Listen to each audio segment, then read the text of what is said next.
How wonderful that some of you already got to visit a mosque. You're very fortunate here in Atlanta because you have many mosques, many opportunities to reach out to our Muslim brothers and sisters. In the whole state of Vermont, where I hail from, we have one. So you have no reason to not visit. It's right around the corner from you. There are mosques everywhere. And it's important that we visit because Islam is the most misunderstood and the most maligned religion in the world today. We are being whipped up into fear of Muslims. And when we are afraid, we're stupid, actually. We're operating out of just that reptilian part of our brain. When we're afraid, we don't have access to our higher functionings, our whole self, the power of the knowledge in our hearts, our whole being. We're resigned to a small place of living.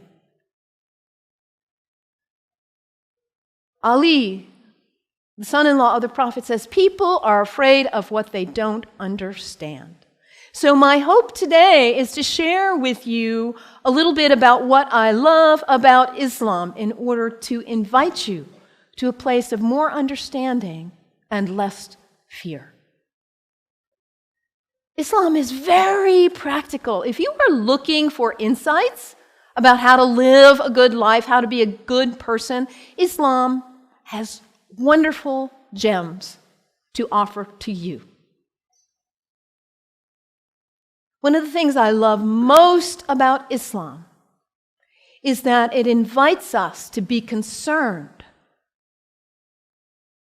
about what is the most important thing in life.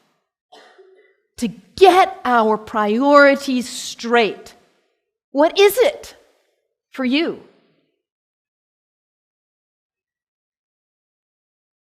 Stuff? Money? Power, prestige, family, kindness, service, love, art, compassion. What is it for you? If you get nothing else out of today, take that one question and live into it. And if you don't know the answer yet, find out. What is it for you? What's most important? In Islam, the answer is very clear. La ilaha illallah, Muhammadan Rasulullah. There is nothing but the source.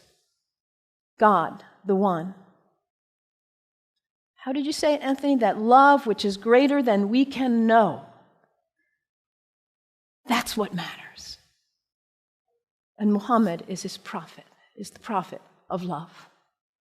La ilaha illallah, Muhammadan Rasulullah. And the thing about us humans, when we get that clarity, we know what's important. What do we do with that? We forget. That's who we are. We humans, we are the great forgetters. How many of you made a New Year's resolution back on January 1st? How are you doing with it now? Let's be honest. How were you doing January 7th?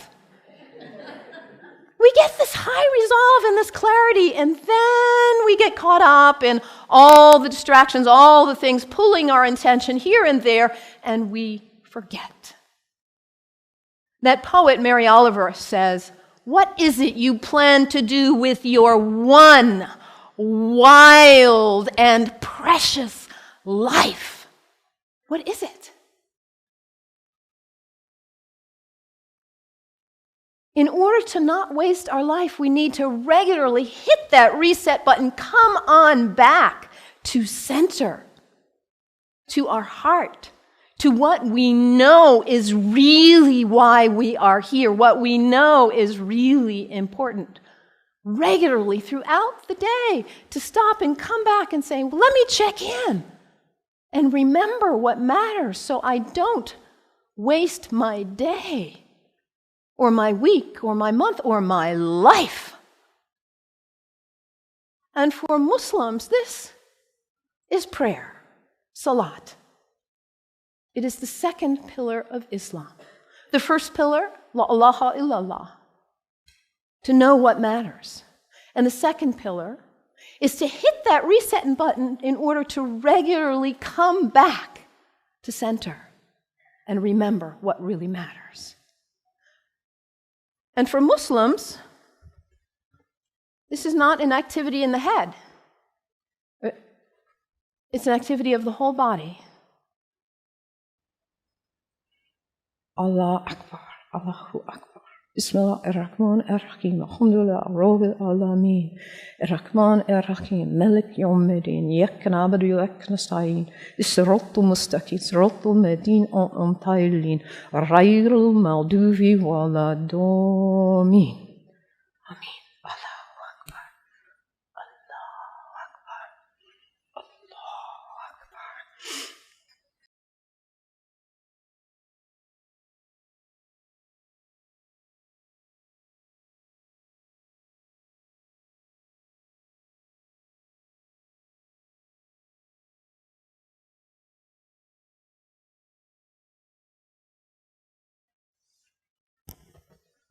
Can you imagine how limber you'd be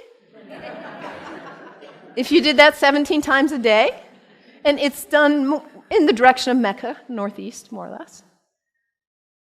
To hit that reset button in order to come back, to hear that voice still and small like we just sang about, to come back to what matters. So practical, I love that, the second pillar of Islam. Islam also reminds us to always be concerned about those who are less well off than ourselves. Over and over in the Quran it says, be concerned about the widows and orphans. Be generous. I brought some soup as a symbol of generosity, giving, donating to food banks, giving to people who need food. I think about Muhammad almost like a spiritual, a social genius. He himself was an orphan. By the time he was 6 years old, he had already lost both his parents. He knew marginality. He knew it. And what happens when there is imbalance in a society where there are some who have a lot and some who don't have enough? What happens here? Those who don't have enough are suffering, aren't they? Out of their lack of nutrition, food, healthcare, hygiene, educational opportunities, they suffer. And in their suffering, they may experience illness. Their illness doesn't stay there, does it? It spreads to the rest of the people. And in their need, they may choose to engage in criminal activity just to try to put food on the table. And that destabilizes the whole society when you have some without and some with too much. And what about the people with too much? Greed is spiritual bankruptcy. We cannot know well-being in our hearts when we are surrounded with too much while others are suffering. It creates instability. And Muhammad, peace be upon him, he was a spiritual genius, saying, let's bring it back into balance. Let's give. Let's be generous. And this is the third pillar of Islam, zakat, generosity. I love that about Islam. And I love, too, that Islam invites us to take a break from our habits. We humans, we're habitual creatures. We just are. We do something once, we do it again, we just do. How many of you are sitting in the same seat you always sit in today? That's okay, nothing wrong with that. We're creatures of habit. And if the habit's a good one, like brushing your teeth, wonderful. It strengthens you. Your habits can raise you up to give you strength and clarity to live your life on purpose with integrity. Or your habits can pull you down.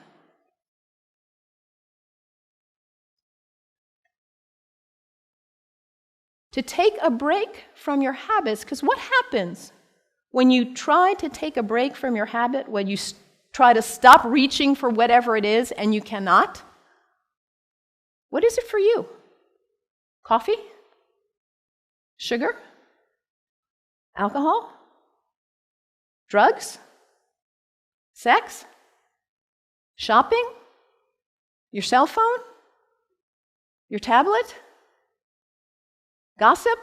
What is it for you, this behavior that you're caught in? You know it's not worthy of your best self, and yet there you are. It's addiction, isn't it? When we can't stop reaching for it, we can't stop doing it. And yet your life is so valuable, you matter. And to live your life on purpose and to cultivate the habits that raise you and strengthen you so you can be your most beautiful, best, loving, caring, giving self. So to take a break from your habits so you see who's in the driver's seat in your life. And put yourself back in the driver's seat, whatever it is for you. There are other people in this room who have also struggled with addiction in this way and who have overcome it. You can get help. You can do it. Your life matters. It's valuable. This is the next pillar of Islam, fasting. Fasting not just from food, but fasting from other activities and behaviors as well. And when we fast from food in particular, and it says over again and again in the Quran, fasting is good for you if you only knew. Because we put too much in our bodies, don't we? We stress them. We overeat and put junk. And we don't honor the beauty of ourselves. And also, when we fast, hunger is not a theory in the head, it's an experience in the body when we fast from food, that feeling. And then when you see somebody else on the street who is begging, it's not a theory. You feel empathy because you know what hunger feels like. It's harder to close your eyes and walk right on by. Muhammad, that spiritual social genius, to create harmony and stability in society. The fourth pillar of Islam, fasting, taking a break from your habits. So practical, I love it.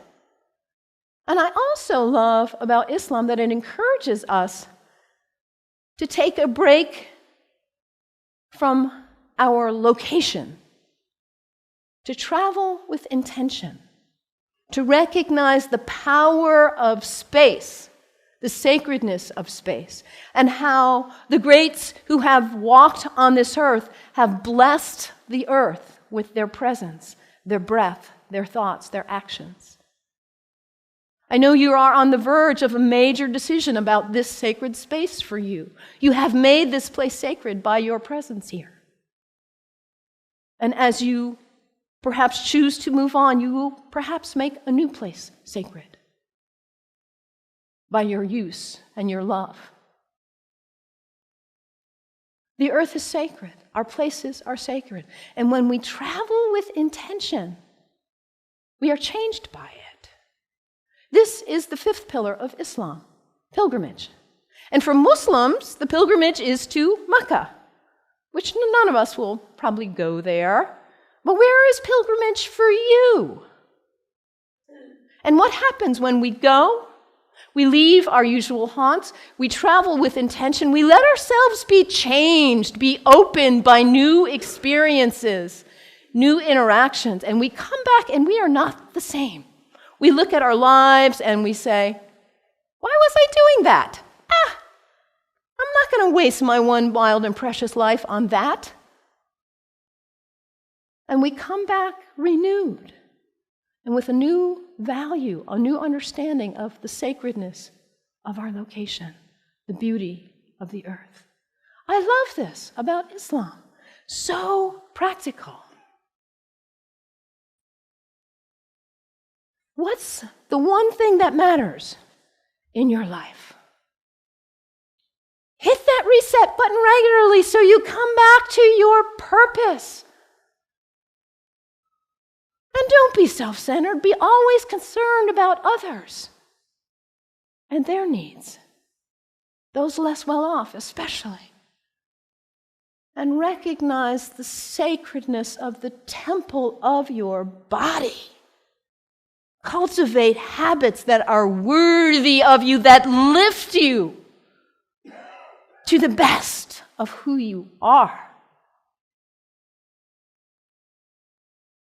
And recognize the sacredness of space and the gift of the ancestors, the sages, the saints, the prophets who have gone before us and held a beacon of example for us. Travel with intention. Let yourself be changed. The 5 pillars of Islam. What great practical advice for living your life on purpose.